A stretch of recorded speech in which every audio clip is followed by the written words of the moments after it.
5 years ago, 4 college friends vanished from the Great Smoky Mountains during what should have been a celebration weekend after finals. Emma Thompson, Jessica Mitchell, Amanda Cole, and Hannah Davis had planned the perfect camping trip to Elkmont Campground. Their tents were found undisturbed, their car keys still in the ignition, their phones abandoned by Cataract Falls. Despite massive search efforts, not a trace was found, until desperate voice cuts through the static of a 911 call 5 years later. Sarah Martinez adjusted her headset and took another sip of lukewarm coffee. The graveyard shift at Knox County 911 moved at a different pace than day shift. Most calls involved drunk drivers, domestic disputes, or medical emergencies. She never expected the voice that would change everything.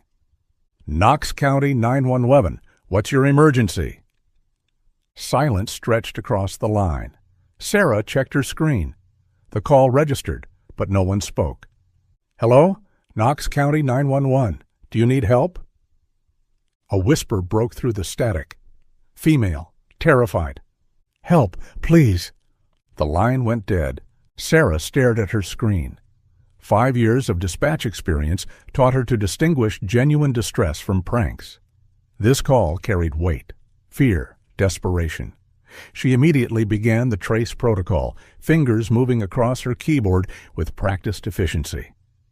The coordinates appeared: 35.6891 degree N, 83.5089 degree W deep in the Great Smoky Mountains National Park.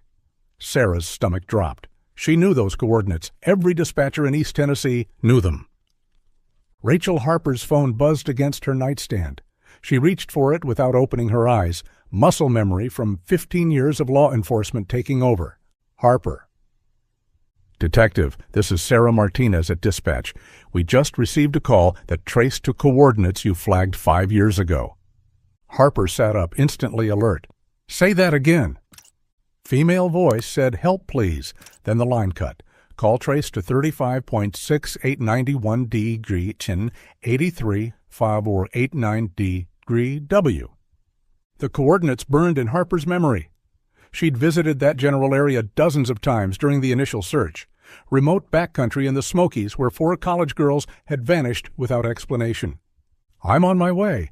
Alert Captain Morrison and get me a search team. Already done. Team assembles at 4 a.m. Harper ended the call and swung her legs out of bed. Her hands trembled as she reached for her clothes. 5 years. 5 years of dead ends, false leads, and sleepless nights. 5 years of facing the Thompson family at every anniversary memorial, watching hope fade from their eyes. The initial search had consumed 2 weeks and hundreds of volunteers. Harper remembered walking the same mountain trails until her boots wore thin, calling Emma's name until her voice gave out. The girls' abandoned campsite told no story. Their tents remained zipped shut, sleeping bags undisturbed. Car keys sat in the ignition of Emma's Honda Civic. 4 cell phones lay scattered near Cataract Falls, their screens cracked but otherwise intact. It's like they just vanished, Officer Jim Bradley had said on day 12 of the search. Harper refused to accept that explanation. People didn't vanish. Someone had taken them. Someone who knew the mountains well enough to hide 4 women without leaving a trace. Harper pushed through the station doors as the first search team members arrived. Officer Bradley, now a sergeant, approached with a steaming cup of coffee. Captain Morrison emerged from his office, radio in hand. Search and rescue is mobilizing. Park Service is sending 2 rangers familiar with that sector. Weather's clear, but we lose daylight at 6 tonight. Harper studied the topographical map spread across the briefing room table. The traced coordinates sat in a valley 12 miles from the girls' original campsite, accessible only by an old logging road that had been closed for decades. If someone's been holding them out there for 5 years, they chose their location well, Morrison continued. No cell towers, no hiking trails, no reason for anyone to wander through. Sergeant Bradley pointed to the map. Logging road here connects to Forest Service Road 423. We can get vehicles within 2 miles. Then it's hiking. Harper traced the route with her finger. 2 miles through dense forest to reach coordinates. If this is legitimate, if one of them managed to make that call, they're still 12 miles from civilization. We move in 2 teams, Morrison decided. Harper leads primary. Bradley takes secondary and approaches from the north in case someone runs. Dawn painted the Smoky Mountains in shades of gold and purple as Harper's convoy turned onto Forest Service Road 423. 3 Sheriff's Department vehicles, followed by a search and rescue truck, wound through increasingly narrow mountain roads. Harper drove the lead vehicle, her partner, Detective Tom Reeves, riding shotgun while studying the GPS coordinates. "Haven't been this far into the backcountry since the original search," Reeves said. "Forgot how isolated this area gets." Harper navigated another sharp curve, the road surface changing from asphalt to gravel to hard-packed dirt. Perfect place to hide someone or something. Her radio crackled to life. "Detective Harper, this is Lily Thompson. I'm at the trailhead." Harper's jaw tightened. She'd hoped the Thompson family wouldn't learn about the call until they had more information. "Lily, you need to stay back. This is an active investigation." "My sister's out there. I'm not staying back." Harper pulled into the trailhead parking area, a small clearing where the old logging road began. Lily Thompson stood beside a battered pickup truck, wearing hiking boots and a determined expression that reminded Harper painfully of Emma. At 17, Lily had grown tall and lean, but her eyes still held the same intensity Harper remembered from the 12-year-old who used to call the station weekly asking for updates. Today, those eyes burned with something Harper recognized, the refusal to accept defeat. Harper approached carefully. "Lily, I understand you want to be here, but this could be dangerous." "More dangerous than not knowing?" Lily's voice carried 5 years of frustration. "I've hiked these mountains my whole life. I know this area better than half your team." "The protocols exist for a reason." "The protocols haven't brought my sister home." Lily adjusted her backpack straps. "I'm 18 in 3 months. I can make my own decisions." Detective Reeves joined them, his expression sympathetic but firm. "Miss Thompson, we can't have civilians on an active search." "Then make me not a civilian." Lily pulled a folded paper from her jacket. "I'm certified in wilderness first aid. I volunteer with search and rescue in Blount County. I know these trails." Harper examined the certification, current and legitimate. She looked at the young woman who'd spent 5 years growing up without her sister, 5 years that should have included graduation parties, college applications, and normal teenage concerns. "You stay with me at all times. You follow every instruction without question. If I tell you to retreat, you retreat immediately." Lily nodded. "I understand." The search teams gathered around Harper's vehicle as she spread the topographical map across the hood. The morning air carried the scent of pine and the distant sound of rushing water. 2-mile hike through old-growth forest, Harper briefed the group. Terrain gets steep after the first mile. Bradley's team approaches from the north. We follow the logging road coordinates directly. Park Ranger Jeff Collins studied the map.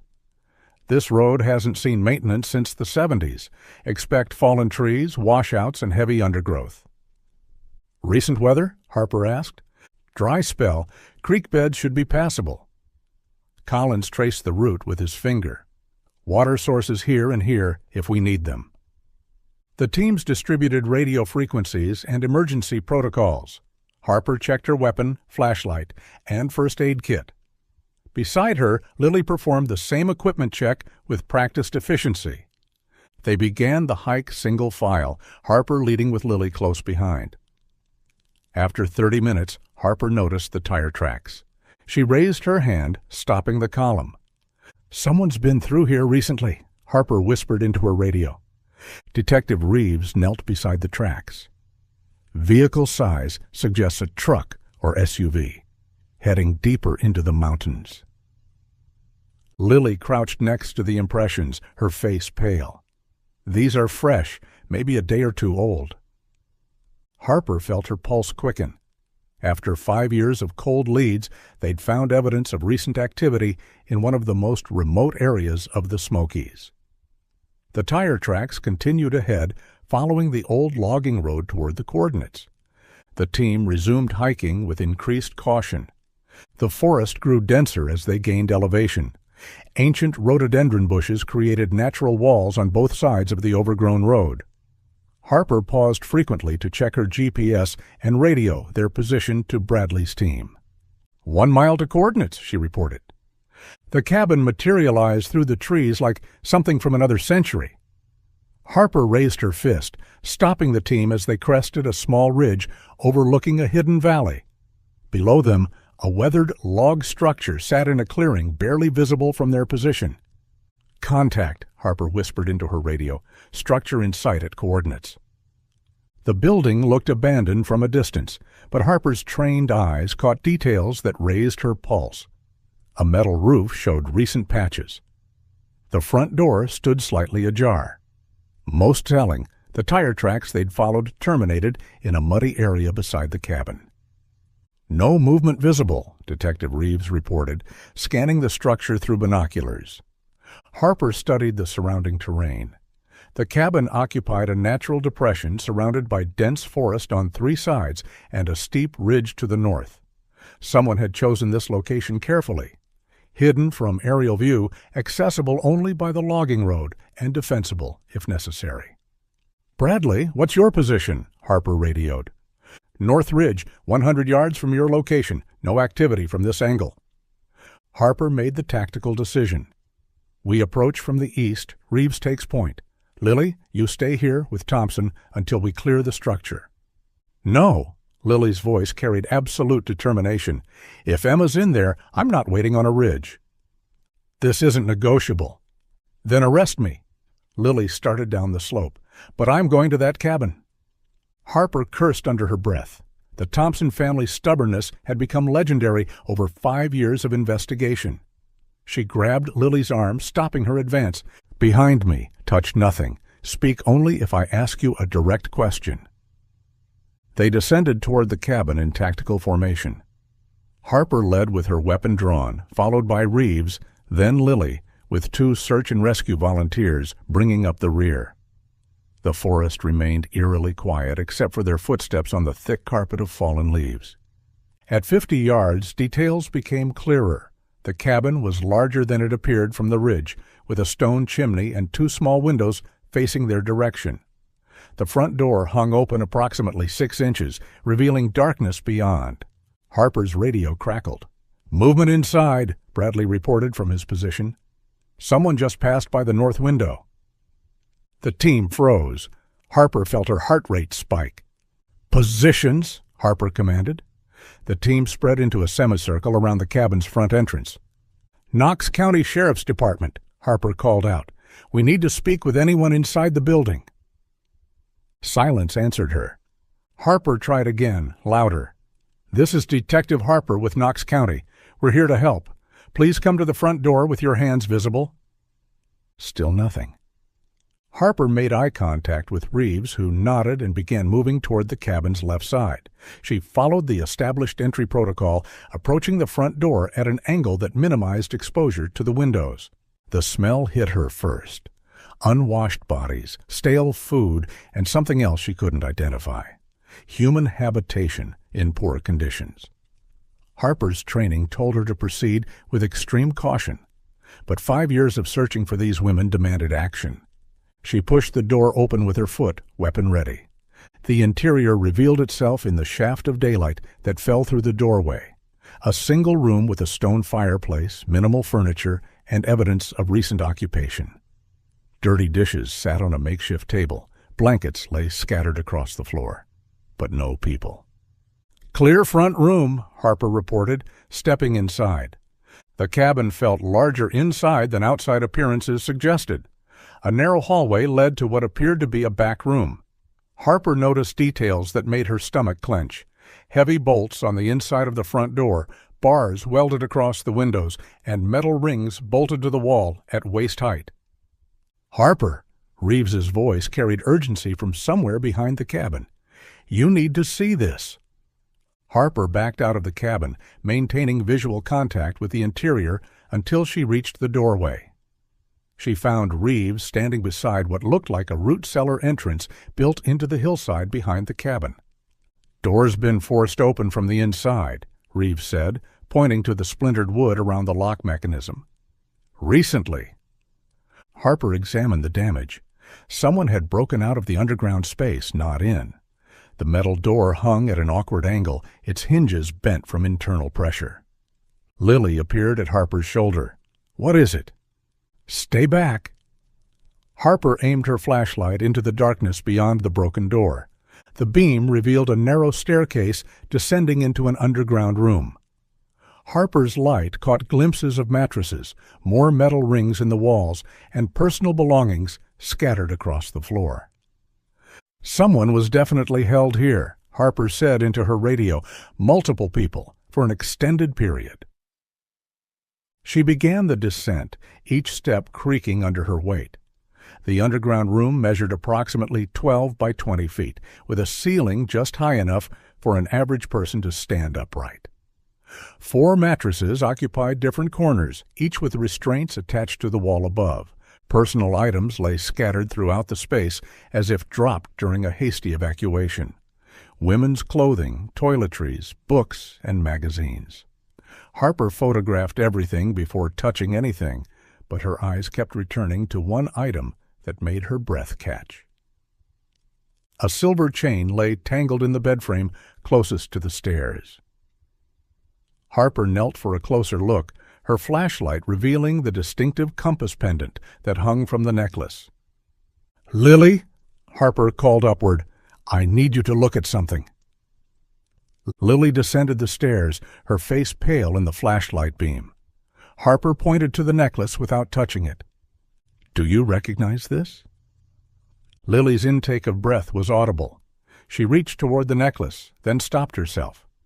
"That's Emma's. Grandma gave it to her for her 16th birthday. She never took it off." The compass pendant caught the light, its engraved surface still legible after 5 years. "Find your way home" remained visible in small script around the edge. Harper keyed her radio. "This is Harper. I need crime scene technicians at these coordinates immediately. Full processing team." The investigation had taken its first major step forward in 5 years. 4 women had survived captivity in this remote location, and at least one had escaped long enough to make a phone call. Now Harper needed to find where they'd gone. Crime scene technician Maria Santos descended into the underground room with her equipment cases, her camera flash illuminating details Harper had missed in the initial sweep. Santos worked methodically, photographing each mattress, each restraint point, each scattered personal item before beginning evidence collection. Santos examined the food remnants scattered near one mattress. Bread's moldy but not completely decomposed. Milk carton still has liquid inside, though it's soured. She picked up a water bottle, checking the contents. "Based on decomposition rates and the fact that this water hasn't evaporated completely, I'd estimate 24 to 48 hours maximum." Harper felt electricity shoot through her system. 2 days. After 5 years of cold leads, they'd missed their targets by 2 days. "Detective," Santos called from the far corner of the underground room, "you need to see this." Harper descended the stairs again, following Santos to where she knelt beside the back wall. Santos's flashlight revealed a hole in the stone foundation, roughly 3 feet square, that opened into darkness beyond. "Escape tunnel?" Harper asked. "More like a back door." Santos aimed her light into the opening. "This wasn't dug recently. See the smooth edges? This was planned construction, not a desperate escape attempt." Harper called Detective Reeves on her radio. "I need you to check the hillside behind the cabin. Look for another entrance about 30 feet from the root cellar door." "Copy that." While Santos continued processing evidence, Harper climbed back to ground level and found Lily sitting on a fallen log, staring at the cabin with hollow eyes. "They were down there for 5 years, Lily said without looking up. "In that hole. How do we know they're still alive?" Because whoever held them took the time to move them instead of... Harper stopped herself. Lily didn't need to hear the alternatives. Reeves's voice crackled through the radio. Found it. Hidden entrance behind some fallen trees. Opens into the same underground space. Harper stood. Any sign of recent use? Footprints. Multiple sets leading away from the entrance toward higher ground. Harper felt the familiar surge of a case breaking open. Mark the trail. We're following it. 20 minutes later, Harper led a tracking team away from the cabin compound. The footprints Reeves had discovered created a clear path through the forest, heading northeast toward the higher elevations of the Smokies. Park Ranger Collins examined the trail markings with practiced eyes. 5 sets of prints. 4 smaller, consistent with women's footwear. 1 larger set, probably size 11 or 12 men's boots. How recent? Harper asked. Collins knelt beside a clear impression in the soft earth. Aye, day and a half maximum. The trail led upward through increasingly difficult terrain. Harper called for additional resources as the scope of the search expanded beyond their current capabilities. Captain Morrison, this is Harper. I need air support and at least 2 more search teams. What's the situation? We've got fresh tracks leading away from the scene. 5 people moving northeast toward the high country. If we move fast, we might catch them. Helicopters en route. Additional ground teams will take 2 hours to reach your position. After an hour of climbing, Reeves made another discovery. Hidden beneath a pile of carefully arranged rocks, he found a cache of supplies. Water bottles, canned food, first aid materials, and camping equipment. This isn't random, Harper said, examining the cache. Someone planned these supply points. Collins pointed to the map. If there's one cache, there are probably others, spaced along predetermined routes. Harper called for the helicopter to conduct an aerial search for additional supply caches. The pilot reported back within 30 minutes, identifying at least 3 more locations where supplies might be hidden. Your subject knows these mountains, Collins told Harper as they resumed following the trail. These cache locations suggest someone who's spent years learning every ridge, every water source, every escape route. How many people know the backcountry well enough to pull this off? Harper asked Collins. In this area, maybe a dozen. Old-timers who grew up hunting these mountains, some military veterans, a few survival enthusiasts. Collins paused his examination of the trail. And park employees, past and present. Harper felt pieces clicking into place. I need background checks on everyone who's worked for the Park Service in this area over the past 10 years, Harper radioed to Morrison. That's a long list. Cross-reference it with people who have property holdings in remote areas. Look for hunting guides, survivalist instructors, anyone with advanced wilderness skills. Harper's radio buzzed as she emerged from a particularly dense section of mountain laurel. Captain Morrison's voice carried urgency across the static.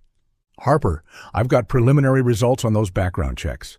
3 people in the target area have both Park Service history and remote property holdings. Harper signaled her team to halt while she took the call. Give me the names.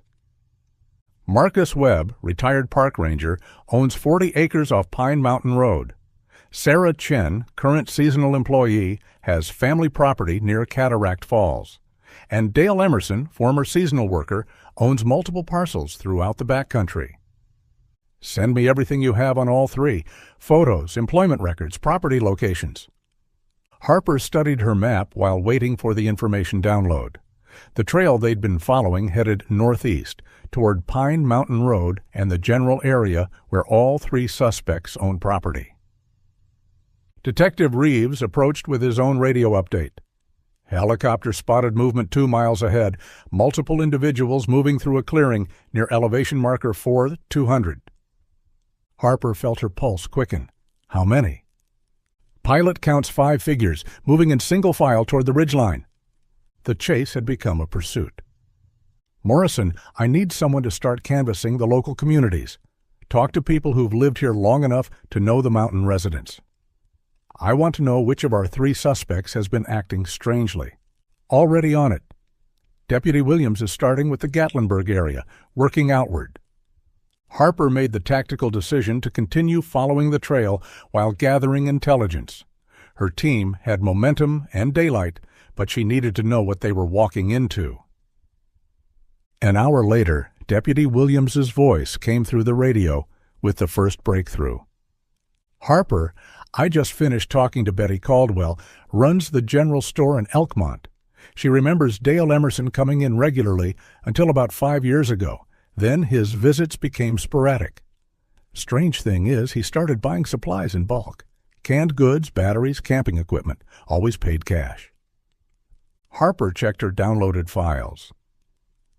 Dale Emerson, 45 years old, worked seasonal positions with the Park Service from 2015 to 2018. Address listed as a P.O. box in Gatlinburg, but property records showed land ownership in 3 different remote locations. What else did she remember about Emerson? Said he was always polite but kept to himself. Never talked about family or work beyond the basic pleasantries. But here's the interesting part. She remembers him asking detailed questions about the missing college girls when that story was all over the news. Harper felt the pieces starting to form a picture. What kind of questions? Where exactly they'd been camping, what kind of search efforts were being made, whether anyone had found evidence in the backcountry areas. Mrs. Caldwell thought he was just being neighborly, showing concern for the community, or gathering intelligence about the investigation's progress. Harper called for Emerson's employment records to be pulled and cross-referenced with the timeline of the women's disappearance. The results came back 20 minutes later. Dale Emerson had worked trail maintenance in the Elkmont area during the summer when the 4 women disappeared. His job required him to patrol the same trails the women had been hiking before they vanished. Harper's radio crackled with another update from Deputy Williams. Just talked to Frank Delaney. He's a retired park ranger who worked with Emerson. Says Emerson knew the backcountry better than anyone he'd ever met. Could navigate the wilderness without maps or GPS. But Morrison also said something else. Emerson had what he called an unhealthy interest in the female hikers who came through the area. Elaborate on that. Delaney said Emerson would sometimes follow female hikers at a distance, claiming he was ensuring their safety. When Delaney confronted him about it, Emerson got defensive and started avoiding contact with other employees. Harper checked her GPS position against Emerson's property holdings. The trail they'd been following led directly toward a 40-acre parcel registered to Dale Emerson, located on Pine Mountain Road, approximately 3 miles from their current position. Morrison, Harper radioed to her captain, I need immediate surveillance on Dale Emerson's known addresses. If he's our subject, he might have additional properties not in the public records. What about the other 2 suspects?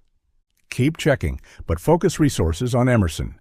The timeline and behavioral patterns fit. Harper's team continued following the footprints as the afternoon light began to fade.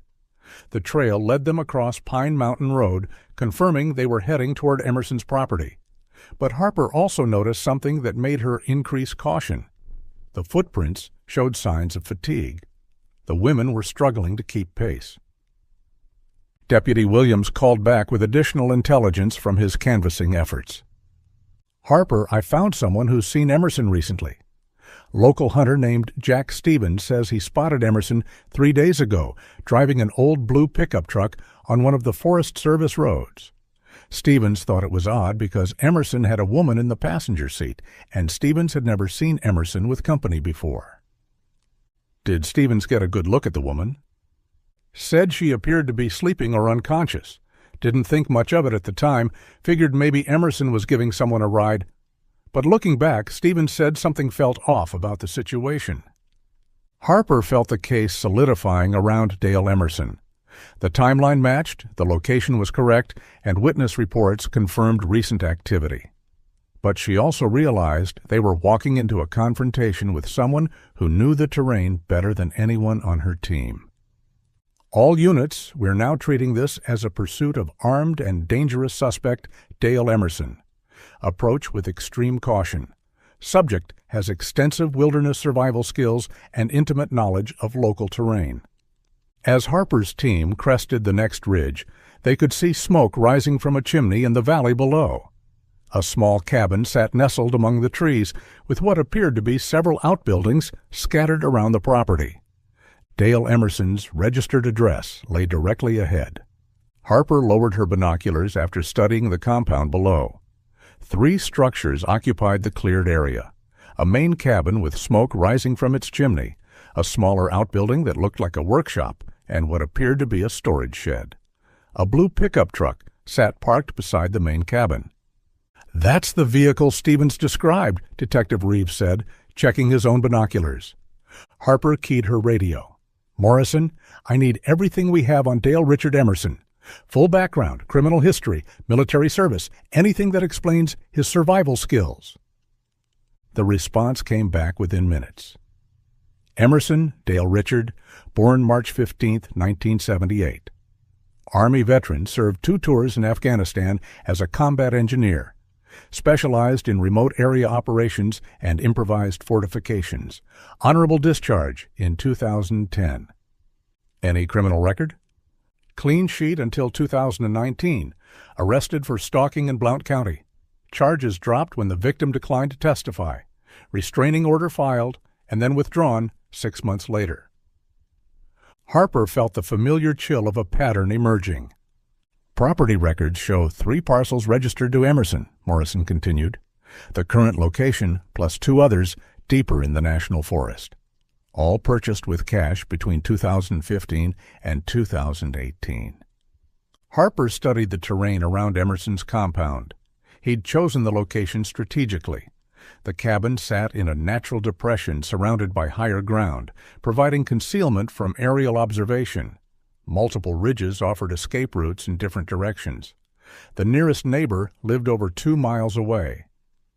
"I need surveillance teams positioned on the 3 escape routes," Harper radioed, "and get me real-time intelligence on those other 2 properties Emerson owns." While her team established observation positions, Harper continued gathering intelligence. Deputy Williams reported additional witness statements from local residents who remembered Emerson's behavioral changes over the past 5 years. Store clerk in Pigeon Forge remembers Emerson buying unusual quantities of women's clothing and personal hygiene products, Williams reported. Always different sizes, like he was shopping for multiple people. The evidence continued building. Harper requested thermal imaging equipment to confirm the number of people inside Emerson's buildings, but the helicopter pilot reported interference from the cabin's metal roof and wood stove. Detective Reeves established communication with the surveillance teams. North Ridge team reports clear sight lines to the compound. East and West teams are in position.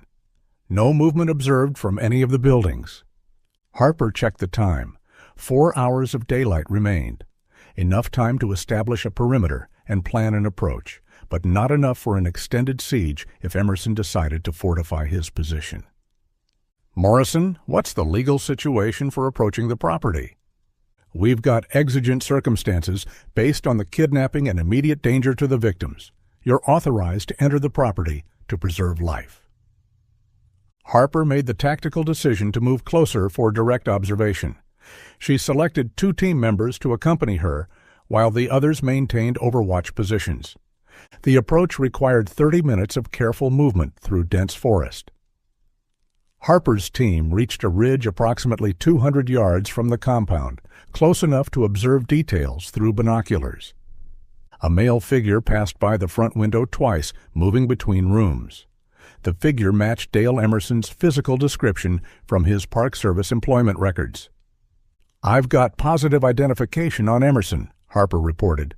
"Single male subject visible inside the main cabin." "Any sign of the victims?" Harper continued observing through her binoculars. "Negative. No female subjects visible from this angle." But evidence of the women's presence became apparent through careful observation. Clothing hung on a line behind the cabin included items consistent with women's sizes and styles. Harper counted 4 sets of garments, suggesting all 4 victims remained at the location. Detective Reeves pointed toward the storage shed. Movement in the smaller building.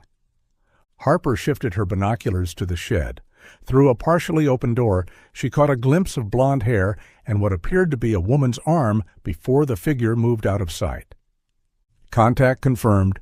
At least one female subject in the storage building. All teams, we have confirmed victim contact at suspect's primary residence. Prepare for tactical approach. Hostage rescue protocols in effect.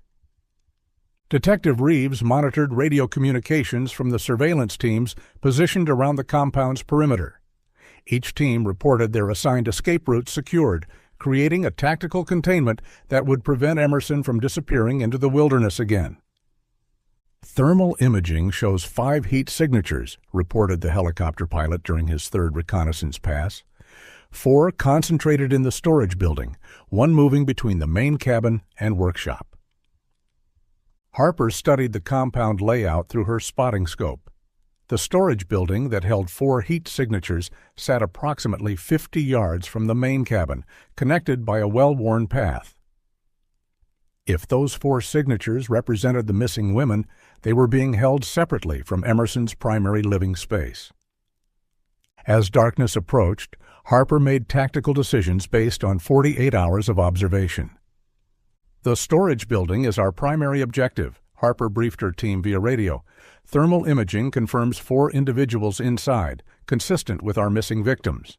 Emerson maintains his residence in the main cabin and appears to sleep alone. Harper had requested additional tactical resources, but the remote location complicated deployment. The nearest road access required a 2-mile hike through wilderness terrain unsuitable for vehicles. SWAT team arrives at first light, Captain Morrison reported. Air support standing by, but weather conditions may limit helicopter operations. We can't wait for optimal conditions, Harper decided. If that weather front moves in, we lose visibility and air support. We move tonight. Detective Reeves studied the compound through night vision equipment. Storage building has 1 entrance. No windows visible from this angle. Unknown interior layout. North team, what's your view of the storage building? Partial view of the rear wall. No doors or windows visible from this position. At 9:47 p.m., Emerson followed his established pattern. Harper watched him unlock the storage building and disappear inside. She immediately moved from her observation post, approaching the building from the blind side, while Reeves maintained overwatch on the main cabin. Harper reached the rear wall of the storage building and pressed her ear against the wood. Voices carried through the wall. Female voices, speaking in hushed tones. She counted at least 3 distinct speakers, confirming multiple victims inside. More importantly, Harper heard Emma Thompson's voice. After 5 years of playing voicemail messages from Emma's phone, Harper recognized the distinct accent and speech patterns. Emma, Jessica, Amanda, and Hannah are all inside, Harper radioed to her team. Confirmed, alive, and conscious. Harper retreated to her observation post before Emerson emerged from the building. She'd gathered crucial intelligence. The victims were alert and communicating, suggesting they weren't heavily sedated or restrained to the point of incapacitation. All teams, prepare for tactical approach at 0300 hours. Primary objective is hostage rescue. Secondary objective is apprehension of Dale Emerson. At 2:45 a.m., Harper's teams moved into final positions. The compound remained dark, except for dim light visible through the main cabin's windows. Thermal imaging confirmed Emerson's location in the main cabin and the 4 heat signatures in the storage building. All teams report ready, Reeves confirmed. Harper checked her weapon and communication equipment one final time. After 5 years of investigation, 5 years of dead ends and false leads, the next 30 minutes would determine whether 4 families received the news they'd prayed for or the closure they'd dreaded. Execute in 60 seconds, Harper commanded. Harper's team moved through the pre-dawn darkness with practiced silence, their boots finding purchase on the forest floor without disturbing the carpet of fallen leaves. The tactical approach required 40 minutes of careful navigation through dense undergrowth. each team member maintaining visual contact with the person ahead while avoiding the established trails that might be monitored. Detective Reeves led the Eastern Approach Team, while Harper directed the primary assault group toward the storage building, where thermal imaging had confirmed the hostages' location. The Northern Team, consisting of 2 park rangers with extensive wilderness experience, positioned themselves to cut off escape routes toward the higher elevations. At 50 yards from the compound perimeter, Harper's point man raised his fist, signaling the team to halt. Through her night vision, Harper detected the first sign of Emerson's defensive preparations. Thin wires stretched between trees at ankle height, connected to what appeared to be improvised noisemakers constructed from tin cans and metal fragments. "Perimeter alarms," Harper whispered into her radio. "Subject has early warning systems in place."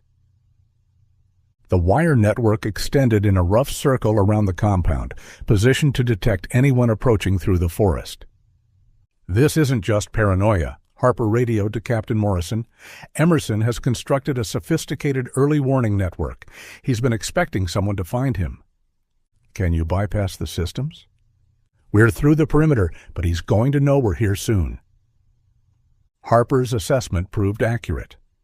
As her team moved into final positions around the storage building, motion detected by one of Emerson's sensors triggered a subtle alarm inside the main cabin. Harper watched through her scope as lights came on in the cabin windows.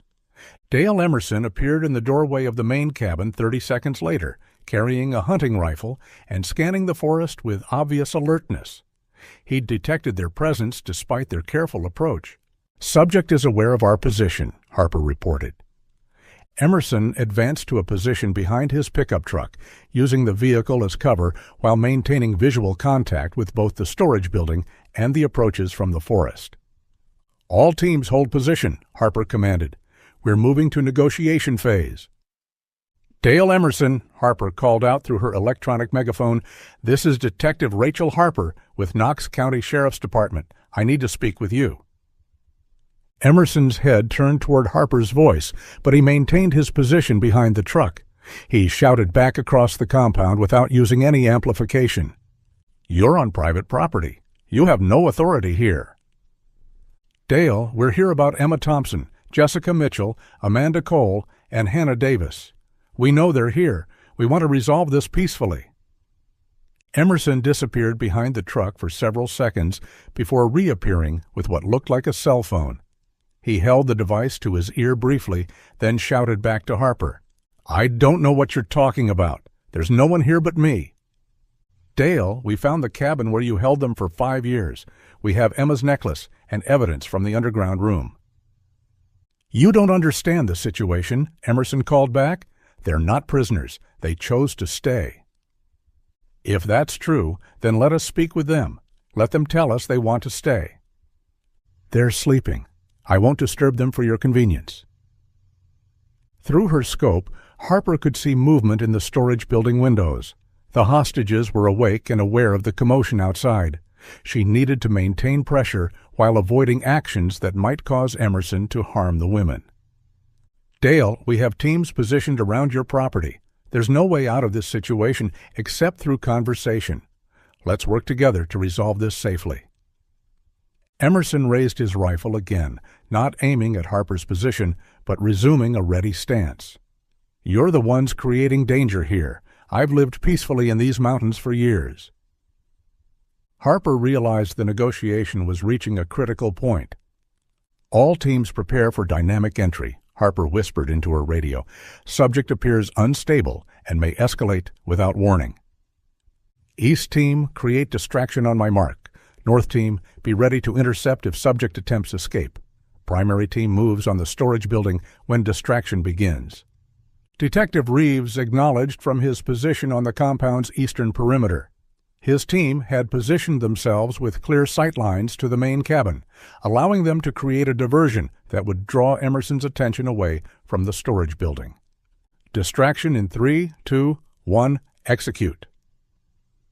Reeves's team began moving through the forest on the compound's eastern side, deliberately creating noise and movement that Emerson's alarm systems would detect. The improvised warning devices triggered immediately, filling the morning air with the sound of rattling metal and disturbed wildlife.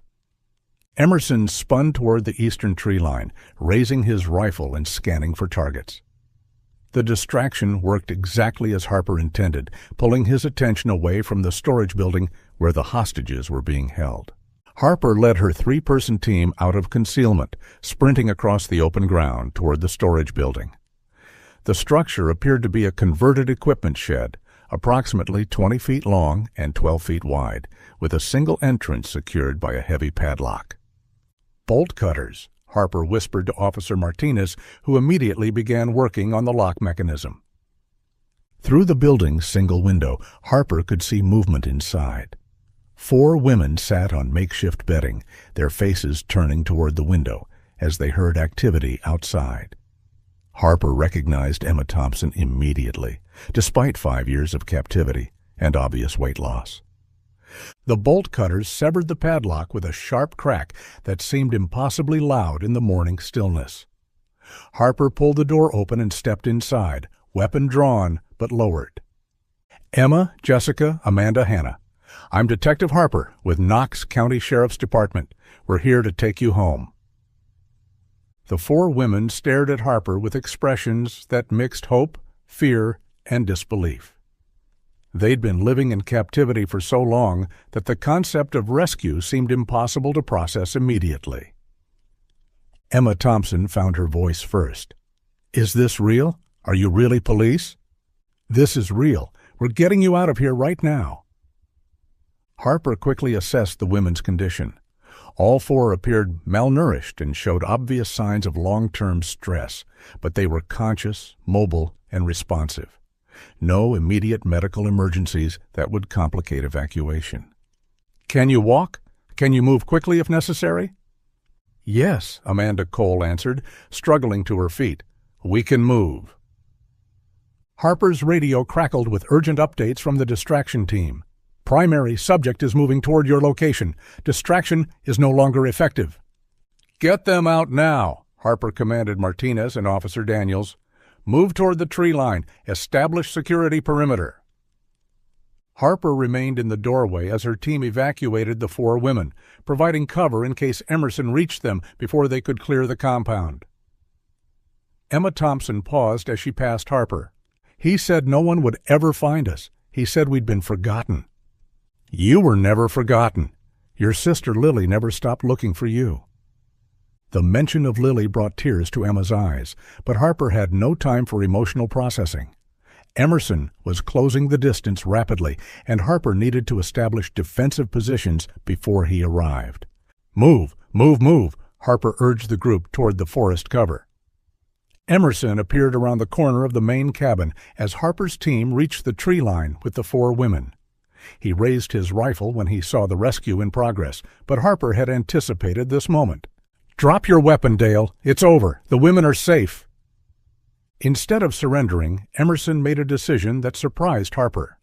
He turned and sprinted toward the forest on the compound's western side, abandoning his defensive position and the compound he'd controlled for 5 years. "Subject is running west," Harper radioed. "All teams converge on pursuit." Harper faced a split-second decision. Pursue Emerson immediately or ensure the hostages reach safety first. She chose the victims' welfare, escorting them to the secure perimeter her teams had established before beginning pursuit. But as Harper reached the tree line, she realized her count was wrong. Only 3 women stood with her evacuation team. "Where's Emma?" Harper demanded.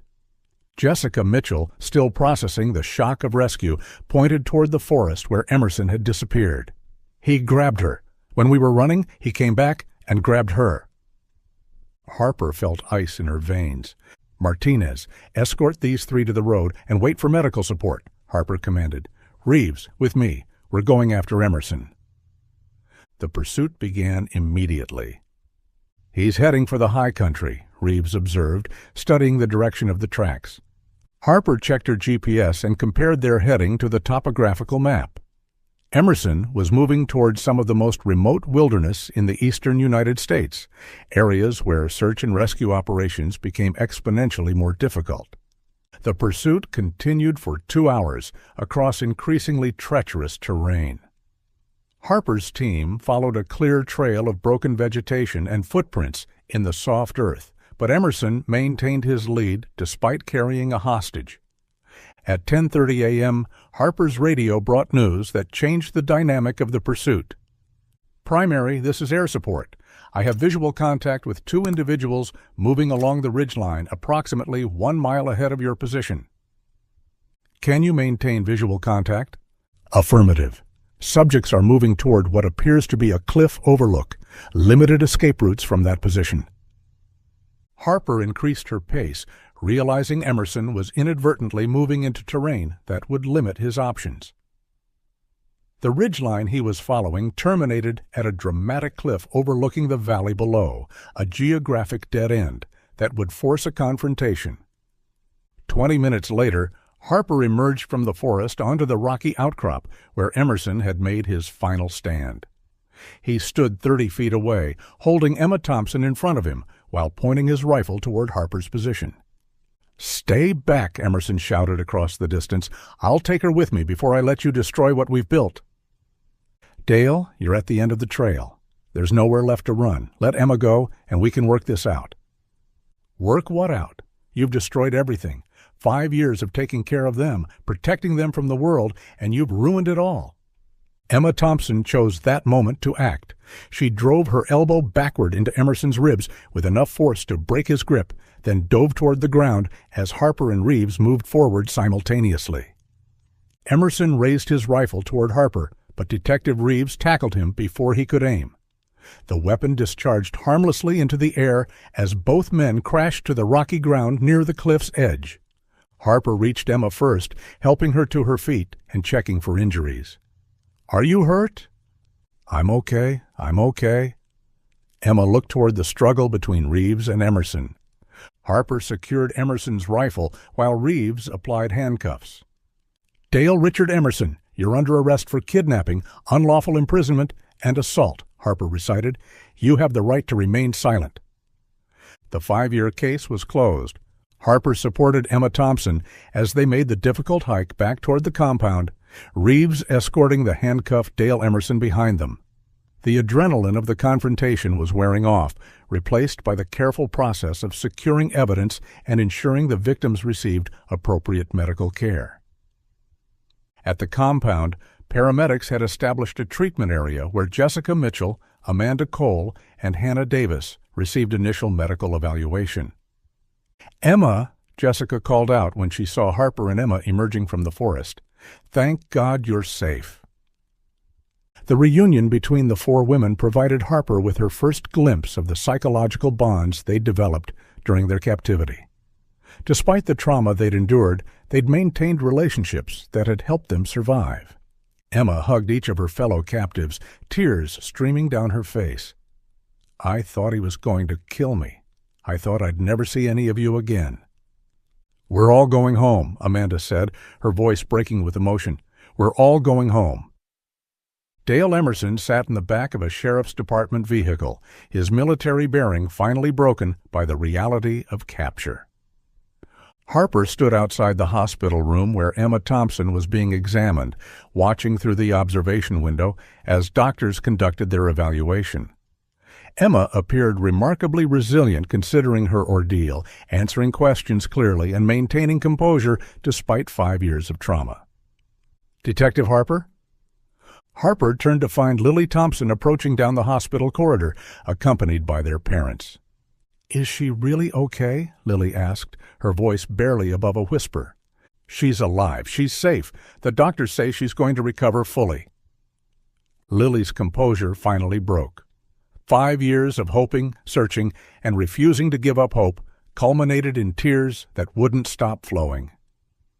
"Can I see her?" The reunion between Emma and Lily took place in the hospital room. Harper watched from the hallway as the 2 sisters embraced, 5 years of separation ending in a moment that validated every hour Harper had spent searching. "I never stopped looking for you," Lily whispered to Emma.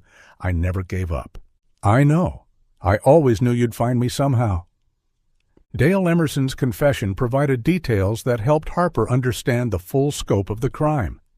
He'd been watching the four women during their camping trip, following them along hiking trails. When they separated from their group to photograph Cataract Falls, Emerson had drugged their water supply and transported them to his first location while they were unconscious. "I was protecting them," Emerson insisted during his interview with Harper and the district attorney. "The world is dangerous for young women. They were safer with me." Harper reviewed the charges that would be filed: 4 counts of kidnapping in the first degree, 4 counts of unlawful imprisonment, 4 counts of aggravated assault, and additional charges related to the weapons found at his compound. The district attorney felt confident about securing life sentences without possibility of parole. The trial of Dale Richard Emerson began on a cold February morning with extensive media coverage and a courthouse packed with supporters of the 4 victims. Harper testified about the investigation, the discovery of the compound, and the rescue operation that ended 5 years of captivity. Emma Thompson, Jessica Mitchell, Amanda Cole, and Hannah Davis all chose to testify, describing their experiences with courage that impressed everyone in the courtroom. Their testimony painted a picture of psychological manipulation, physical control, and survival against impossible odds. Lily Thompson delivered a victim impact statement that brought tears to the eyes of experienced court officials. "Dale Emerson didn't just steal my sister for 5 years," Lily said, addressing the court. "He stole our family's hope, our peace, our ability to trust that good things could happen. But he didn't break us. Emma came home, and our family is stronger than we were before." The jury deliberated for less than 4 hours before returning guilty verdicts on all 16 felony counts. Judge Patricia Martinez sentenced Dale Emerson to life in prison without possibility of parole, plus 50 additional years for the aggravated assault charges. Emerson's appeal was filed and rejected within 6 months. The Tennessee Supreme Court upheld the conviction and sentence, providing final legal closure to the case that had consumed 5 years of Harper's career. 1 year later, Harper visited Emma Thompson at her apartment near the University of Tennessee campus, where Emma had resumed her pre-med studies with the goal of becoming a trauma physician. The young woman who'd survived 5 years of captivity was channeling her experience into helping other victims of violence. "I got accepted to medical school," Emma told Harper over coffee. "I want to work with survivors of violent crime." Harper wasn't surprised. "How are you adjusting to being back?" "Some days are harder than others," Emma admitted. "But I have my family, I have my future, and I have 3 friends who understand what I've been through. We're all going to be okay." Harper left the meeting with a sense of completion she'd rarely experienced in law enforcement. The case that had defined her career for 5 years had ended with the best possible outcome: 4 young women reclaiming their lives and using their experiences to help others. The phone call that had broken 5 years of silence had led to the resolution of one of the state's most notorious missing persons cases. Thank you for watching till the end. If you enjoyed this story, please give this video a like and subscribe for more.